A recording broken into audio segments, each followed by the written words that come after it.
Hey guys, Ultra Healthy Video Game Nerd. Finally back. It's been a while. I missed you all. I usually do videos about games that are great, or at least games that I think are great. But let's be honest, talking about games that suck is really fun. It's just like talking about people that we don't like. It's just entertaining. So today, I've decided I want to do a video about the worst video game sequel ever. I've been watching some videos on YouTube, looking at some video lists of the worst sequels, supposedly. I've seen Devil May Cry 2, Bubsy 3D come up a lot, but there's one particularly foul game that nobody has had the guts to call out yet. Thankfully, I have nothing to lose. So, today's episode, I'm going to bring you the worst video game sequel of all time. It's Sparkster Rocket Knight Adventures 2 for the Sega Genesis. That's right, I said it. I don't have the game. I don't own the game. Because I never want to play it again! Okay. As a standalone platformer, Sparkster is not the worst game I've ever played. I've played much worse, to be honest. But compared to the masterpiece that the first game, the first Rocket Knight adventure is, Sparkster is a particularly unfunny joke. And much like any well-written college paper, I've got evidence to back up all my claims. So let's take a look.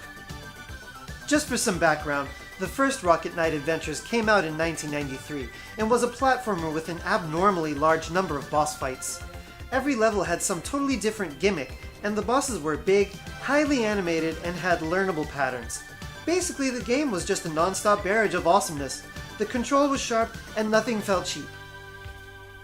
Maybe one of the most praiseworthy points of the game is that it wasn't a sequel. It was an original effort by a company that already had several successful franchises. And it was made in a time when a whole lot of companies were trying to make games that were attempting to cash in on the anthropomorphic mascot craze. And this one did manage to stand out. So of course, a sequel was totally natural. It can only get better, right? Wrong! The very first thing you'll notice when you start playing Sparkster is the momentum, or total lack thereof, on your character's regular attack.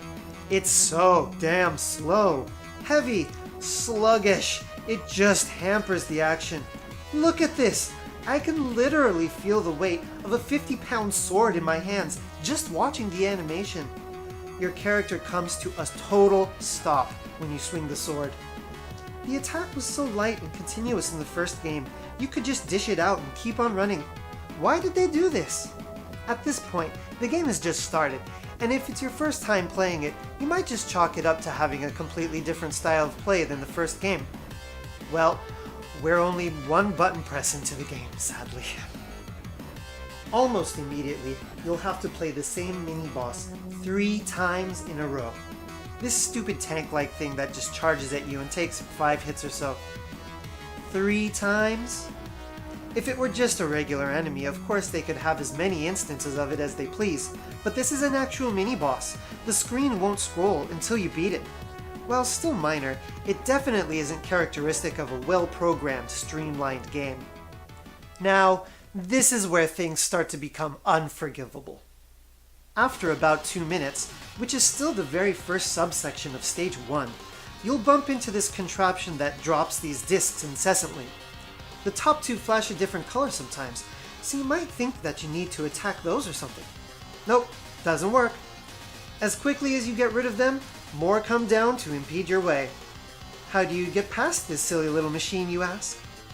You have to go stand on top of a platform off-screen, charge up your dash all the way, and do a blind dash through the top.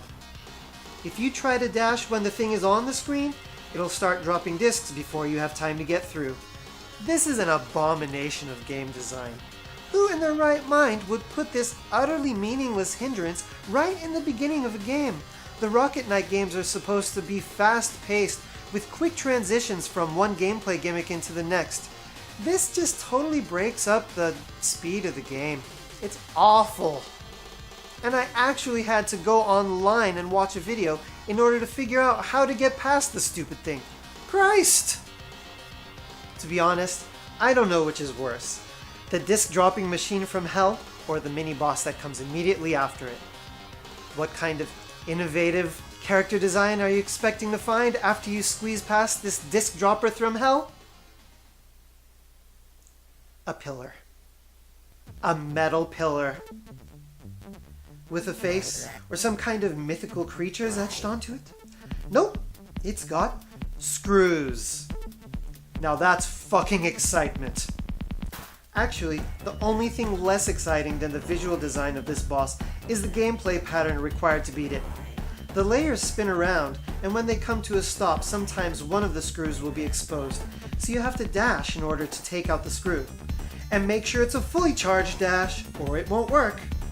Getting one or two out can be done quickly, but after that you'll discover that the remaining layers won't always have their screws exposed, or you'll be in the wrong side of the pillar and miss the timing. It can easily take 3 minutes or more just to beat this stupid thing.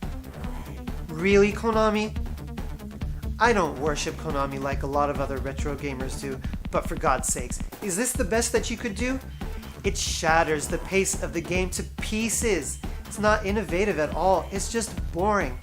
And if you make the mistake of taking the wrong path through the level, you could actually end up playing against this thing twice.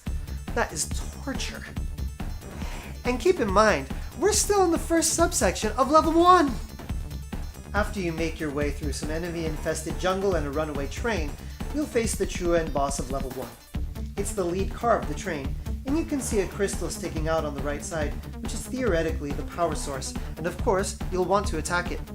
So what kind of thoughtful pattern will you need to employ in order to defeat it? Dodging bullets at intervals, or skillfully jumping over this crazy swinging tail? How about dash madly through the air and come down on that power source every few dashes or so, hoping that you don't bump into any bullets on the way? Wow, that's innovative. No, it's not. It's the most lazy, unentertaining gameplay I could conjure up. The only way I could make a game more mindless than that is if the method to defeat the boss was to stand stationary and do nothing. Gaia Seed! Level 2 is inside a temple that has pools of lava for some reason. Nothing too horrible. But when you get to the boss, you'll fall down to another section where the fight takes place. This is done as a sort of dramatic sequence, and you won't be able to move your character during this time. The instant the fight starts and you are able to move around, the boss will launch his arm at you, light speed, and unless you've played the game before and have memorized what's coming up, you'll almost certainly get hit. This kind of hyper-cheap gameplay is not what I would come to expect from a well-established, experienced game development company. Congratulations if you managed to beat that boss, because what's going to greet you next is the most tedious, unenjoyable level I've ever played in any Konami game. Except for the entire game of Contra 3. Level 3 starts you underneath a huge airship. You can go up into the airship through openings in the bottom, and you have to destroy a bunch of power centers on the airship before you can move on to the next section of the game. Here's the problem. The openings on the airship are like warp tubes that take you to some completely different part of the ship. There are a bunch of them, and if you go down the opening you just came out from, you'll then be taken to a totally different entry point from the one you came in. It's confusing. It takes forever. And it's downright mind-boggling that anybody could sit down and design this, thinking it's gonna be fun to play. Yeah, it's hard, not because of thoughtful game design, it's just damn near impossible to remember where you've been. Even a person who has never made one single game in their life would be hard-pressed to come up with an idea this bad. Guys, I could go on, but I'm exhausted. I could tell you how annoying the automatic scrolling section is that comes after the airship, or how you have to memorize this series of dash timings afterwards, but I don't see the point. The final nail on the coffin of this game was shut in long ago, and it just doesn't make any sense to keep going on. It just depresses me to just remember the images. What went wrong? How could such a great game get such a horrible sequel? I have one idea. It's not based on any facts, it's just pure conjecture, but hear me out. By 1994, Konami was a well-established and respected game developer.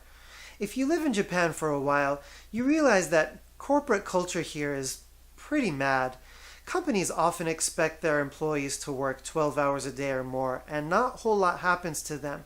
And if you have name recognition, like Konami or any other major corporation does, you can get away with it because no matter how badly you treat your employees, people will always want to work for you just because of the prestige that comes with the name. Now, Konami is kind of notorious for having their best developers leave them, so I'm pretty sure that the management didn't have any qualms about expecting their employees to work mad hours and just, have these unreasonable deadlines. If you have a lot of talented people working for you, that can work sometimes. Sometimes you'll get a really good product out of that, but sometimes it's not going to work and you're just going to come up with something contrived. Sometimes you can get a Castlevania 4, Super Contra, or Rocket Knight Adventures. And sometimes you'll end up with things like Zen the Intergalactic Ninja or Sparkster that just drag things out much longer than they need to be to add more time to the gameplay than there really is. Sadly, Sparkster ended up in the latter category. I know opinions are split on this game. I know there are some people who genuinely enjoy it, and there are some people who call it out as inferior.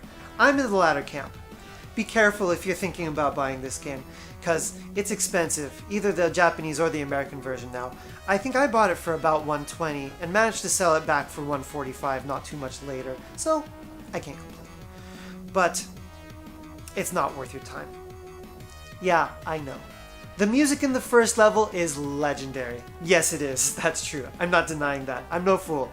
But thankfully, now we have YouTube, so I don't have to own the game in order to go and listen to the music. Alright guys, that's going to wrap up this episode. If you disagree, or if you have another game that you think is an even worse sequel, please let me know in the comments. And if you like the video, of course, please subscribe. I look forward to seeing you next time. Take it easy.